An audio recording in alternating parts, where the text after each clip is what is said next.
président de l'Istiklal, vous parle.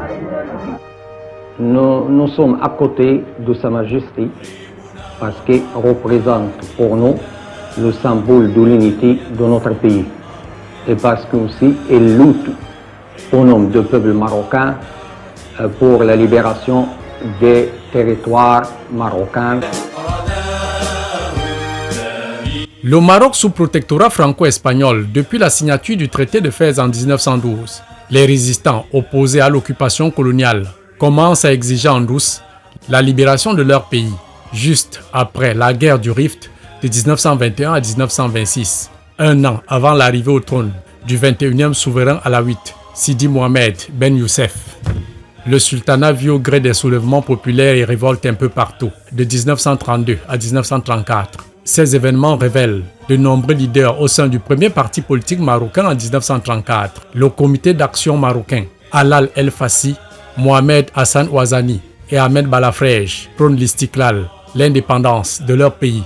Et dès 1937 est créé le Parti national pour l'Istiklal.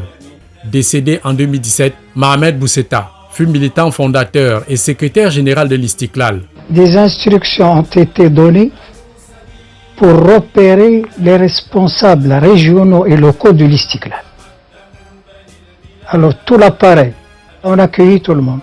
Les responsables dans chaque région. Depuis 1948, on préparait ça. Et en 1952, on a mis à exécution. La même année, l'Empire chérifien plonge dans des troubles politiques et manifestations. Le parti Istiklal pour l'indépendance est interdit par la France. Noguès est venu, il a maté tout de suite le mouvement nationaliste. Il a pris une position, c'est lui qui a envoyé toute l'état-major des partis politiques en prison, et c'est lui qui a envoyé Alal Fassi au Gabon et qui a envoyé Ben Hassan Ouazani dans le sud marocain. L'Istiklal, désormais en clandestinité, un de ses membres fondateurs, Ahmed Balafrej, rassemble les anciens cadres du parti, tient son congrès constitutif le samedi 10 décembre 1943, mettant en place un secrétariat exécutif clandestin, avec pour secrétaire général Ahmed Balafrej, qui travaille en compagnie de ses camarades à implanter le parti dans tout le pays. L'acte d'éclat de l'Istiklal, qui fait tache d'huile dans tout le sultanat et choque le résident général de France au Maroc, c'est la diffusion publique du manifeste de l'indépendance, le mardi 11 janvier 1944.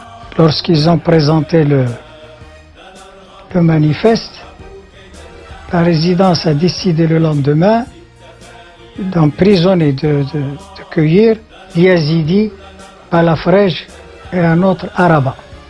Les ténors du parti ont rédigé ce programme politique en collaboration clandestine avec le monarque Mohamed V.